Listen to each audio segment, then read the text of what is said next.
Hello အားလုံးပဲမင်္ဂလာပါဒီဗီဒီယိုမှာကတော့ primary pro ထဲမှာ camera shaking app ဘယ်လိုလုပ်ရမလဲဆိုတာပြပြပေးသွားမှာဖြစ်ပါတယ် Lucky girl, she got married to a boy like you. ဒီဗီဒီယိုကိုပထမဆုံးကျွန်တော်ကြည့်လိုက်မယ်ဆိုရင် Lucky girl, she got married to a boy like ဒီဗီဒီယိုမှာ camera shaking app မပါဘူးပေါ့နော်အဲ့ဒါကိုကျွန်တော်တို့က camera shaking app လုပ်ချင်တယ်ဆိုရင်တော့ကျွန်တော်တို့ adjustment layer တစ်ခုဖန်တီးရမှာဖြစ်ပါတယ်အဲ့လို adjustment layer တစ်ခုဖန်တီးမယ်ဆိုရင်တော့ဒီ project ထဲမှာနေရာလွတ်တဲ့နေရာလေးမှာ right click ထောက်လိုက်ပါ new area ကိုဖိလိုက်မယ်ဆိုရင်ဒီမှာ adjustment layer ဆိုတာရှိပါတယ်အဲ့ဒါလေးကိုတစ်ချက် click လိုက်ပါပြီးရင် okay ကိုနှိပ်လိုက်ပါပြီးလို့ရှိရင်တော့ကျွန်တော်ဒီ search box မှာ ADJ ဆိုပြီးရိုက်ရှာလိုက်မယ်ဆိုရင် adjustment layer ပေါ်လာပါပြီအဲ့ဒါကိုကျွန်တော်ဒီထဲကိုဆွဲထည့်လိုက်ပါမယ်ဖြစ်ပါတယ်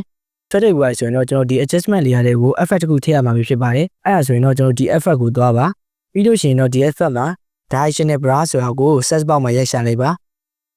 AIRE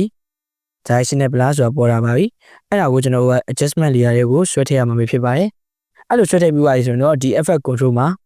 အောက်ကိုဆွဲလိုက်မယ်ဆိုရင် directional blur ဆိုတာလေးဝင်လာပြီဖြစ်ပါတယ်ပြီးရင်တော့ကျွန်တော်တို့ဒီ blur length မှာ50လောက်ပေးလိုက်မယ်ဆိုရင်ဒါတော်တော်ဝါပါပြီကျွန်တော်တို့ကပထမဦးဆုံးစရနေရနေပြီးတော့ညာဘက်ကိုသွားတဲ့ arrow လေးကိုတစ်ချက်နှိပ်လိုက်ပါပြီးရင်တော့ razor tool လေးယူပြီးတော့တစ်ချက်ဖြတ်ပါပြီးရင်နောက်တစ်ချက်နှိပ်မယ်တစ်ချက်ဖြတ်မယ်နောက်တစ်ချက်ဒီလိုရပြီဆိုရင်တော့ကျွန်တော်တို့ကအလေရကလေးလေးကိုလိုက်ဖြတ်မှာပဲဖြစ်ပါတယ်အဲ့ဒါကျွန်တော်ပြန်ကြည့်လိုက်မယ်ဆိုရင်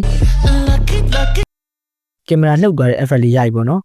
အဲ့ဒါကိုကျွန်တော်ဘစ်တန်လေးရှိတဲ့နေရာတွေမှာ taking effect လေးကိုလိုက်ထည့်မှာပဲဖြစ်ပါတယ် Okay ဒါဆိုရင်တော့ကျွန်တော်လိုက်ထည့်ပြီးသွားပြီပဲဖြစ်ပါတယ်ဟိုကျွန်တော်ဖွင့်ကြည့်လိုက်မယ်ဆိုရင် Lucky girl, she got married to a boy like you. ဒါဆိုရင်တော့ကင်မရာလှုပ်သွားတဲ့ကင်မရာ shaking effect လေးကိုရပြီပဲဖြစ်ပါတယ်အားလုံးကျေးဇူးတင်ပါတယ်နောက်ဗီဒီယိုမှာပြန်တွေ့ကြပါမယ်